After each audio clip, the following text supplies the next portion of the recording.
Hello. So in this video, we're going to talk about how to keep your viruses in remission. Okay.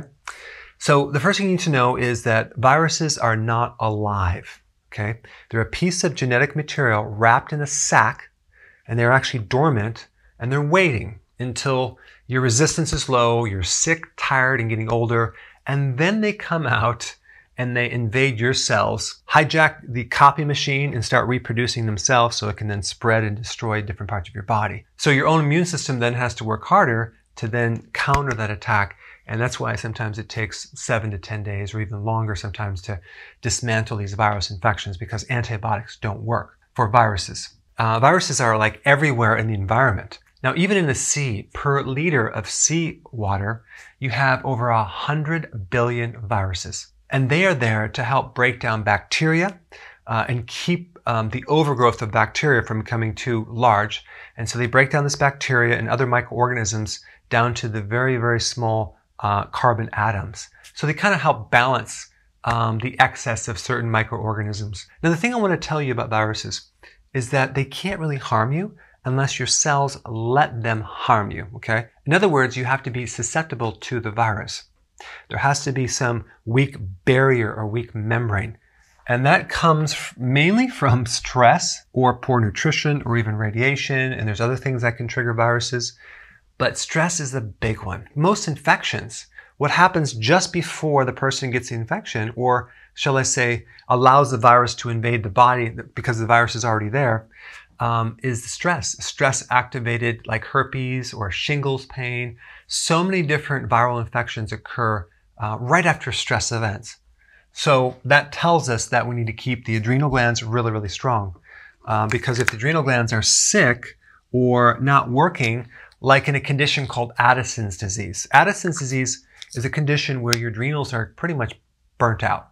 It's like adrenal fatigue on steroids. These cases have a lot of problems with the immune system. They get a lot of viral infections, okay? So this is very important. So you have to do whatever you can to really keep your stress level low. Daily walks, eating good nutrition, making sure you hang out with people that don't stress you out. I know some people have chronic problems in life. Doing whatever you can do to lessen that problem.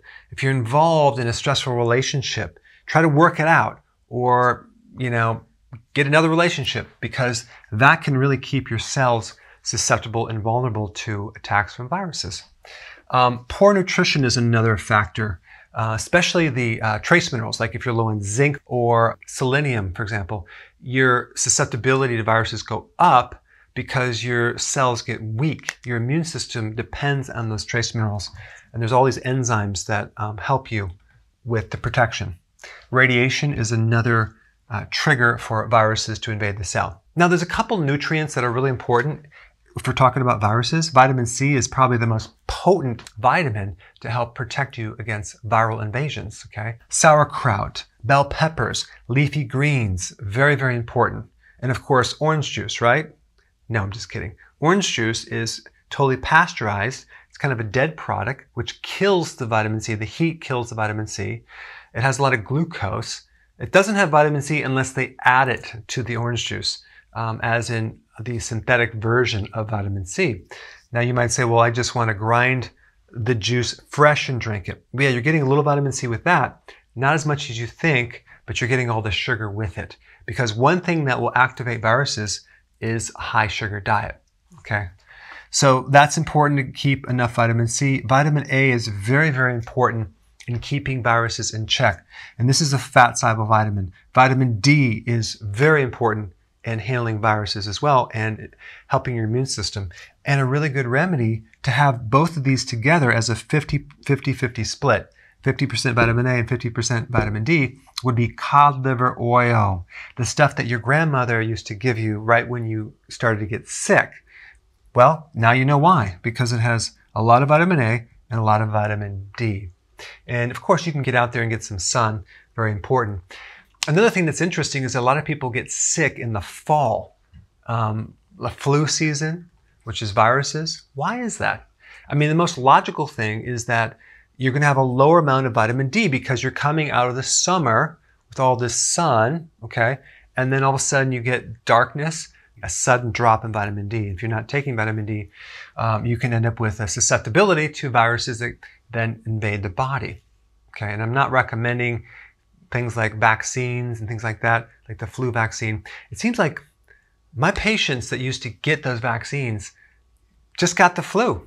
I don't think I've ever had a flu vaccine at all, and I've never gotten the flu at all. So calcium lactate is also good to put viruses back in remission, especially with kids and young toddlers. If they have like a fever or a virus and you're not sure if it's bacteria or virus, give them a little calcium. It's inexpensive, it's safe, and watch what happens. You might see a quick remission of that virus, especially if it's a fever or a cold. Even in adults, if you have something like herpes, a simplex where it's on your lip, this virus that comes out, calcium lactate is a really good remedy to put that thing back in remission. And of course, the combination of calcium and vitamin D would work even better because vitamin D helps the absorption of calcium by 20 times in the small intestine.